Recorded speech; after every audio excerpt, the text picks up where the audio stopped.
الحمد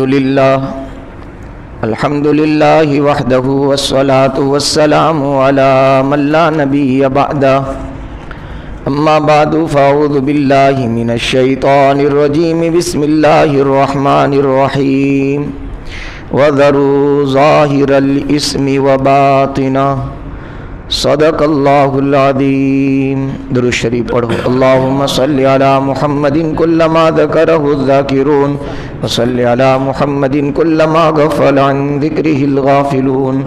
یا رب صلی وسلم دائما ابدا علی حبیبک خیر الخلق کلہم۔ قابل احترام حضرات، سامعین کرام، میرے بزرگوں، عزیزوں، دینی بھائیوں، ہمارا عنوان، ہمارا موضوع چل رہا ہے گناہ کسے کہتے ہیں، گناہ کے نقصانات کیا ہیں، گناہ سے کیسے بچا جا سکتا ہے۔ پچھلی مجلس میں گناہ کے نقصانات تین آپ کی خدمت میں عرض کیے تھے کہ تین طرح کے نقصانات ہیں۔ پھر دوسرے نمبر پر یہ عرض کیا تھا کہ گناہ کی سزائیں کتنی ہیں۔ اگر اللہ میرے اور آپ کے گناہ پر کسی قسم کی کوئی بھی سزا نہ دے، تب بھی سب سے بڑی سزا میرے اور آپ کے لیے یہ ہے کہ ہمارے اور آپ کے گناہ پر اللہ ناراض ہو جاتے ہیں۔ اللہ ناراض ہو گئے، اس سے بڑی سزا کیا ہو سکتی ہے۔ اللہ مجھ کو اور آپ کو اس کا احساس نصیب فرما دے۔ جب بندے کو کسی چیز کا احساس ہو جاتا ہے تو اس سے روکنے کی اور اپنے آپ کو بچانے کی کوشش کرتا ہے کہ یہ میرے لیے نقصان دہ ہے۔ تو تین سزائیں جو علماء نے قرآن اور حدیث کے حوالے سے لکھی ہیں کہ جب بندہ گناہ کرتا ہے تو تین سزا میں سے کسی سزا میں گرفتار ہوتا ہے، اللہ اس کو پکڑتے ہیں۔ اس میں پہلی سزا کا نام تھا نکیر، دوسری سزا کا نام تھا تدبیر، اور تیسری سزا کا نام تھا تاخیر۔ نکیر میں نے جمعرات کے دن عرض کر دی تھی، پھر سے میں آپ کی خدمت میں اس لیے عرض کر رہا ہوں تاکہ بار بار ایک بات دہرانے سے امید ہے اللہ تعالیٰ اس سے میری اور آپ کی حفاظت فرما دے۔ عام طور پر ضابطہ اور قانون یہ ہے کہ انسان پر آنے والی مصیبت اس کے گناہ کی وجہ سے ہے۔ عام طور پر یاد رکھنا، قاعدہ نہیں ہے، یہ قاعدہ کلی نہیں ہے۔ زیادہ طور پر مصیبت جو آتی ہے وہ گناہ کی وجہ سے آتی ہے۔ کچھ اللہ کے بندے ایسے ہیں کہ جن پر اللہ مصیبت اس لیے ڈالتا ہے کہ اس کے درجے کو اللہ بلند کرنا چاہتا ہے۔ گناہ نہیں ہوتے ان کے، لیکن اللہ اونچا درجہ عطا کرنا چاہتا ہے۔ وہ اللہ اپنے اولیاء اور خاص بندوں کے ساتھ ایسا معاملہ کرتا ہے، اللہ اس میں ہمیں شمار فرما لے۔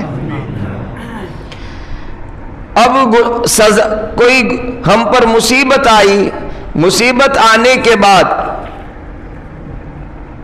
اچھا اب آنے والی، کل بھی میں نے عرض کیا تھا، آنے والی مصیبت جو ہے وہ آزمائش ہے یا سزا ہے؟ میری اور آپ کی پریکشا، امتحان کے لیے اللہ نے مصیبت ڈالی ہے یا مجھ کو اور آپ کو سزا دینے کے لیے اللہ نے مصیبت ڈالی ہے؟ اس کی علامت اور نشانی میں نے یہ عرض کی تھی کہ اگر آنے والی مصیبت کے بعد ہمارے قدم رک گئے، گناہ چھوڑ دیے، توبہ کر لی، نیکی والا، بھلائی والا، اللہ رسول والا راستہ اختیار کر لیا، تو یہ سمجھ لینا چاہیے کہ آزمائش اور امتحان تھا۔ یہ مصیبت کیا تھی؟ آزمائش تھی، امتحان تھا، اللہ کی طرف سے سزا نہیں تھی۔ اور اگر دل پتھر ہو گئے ہیں ہمارے، زنگ آلود ہو گئے ہیں، سیاہ اور کالے پڑ گئے ہیں، تو پھر آنے والی مصیبت کے بعد بندہ گناہ سے روکتا نہیں ہے بلکہ گناہ پر دلیری کرتا ہے۔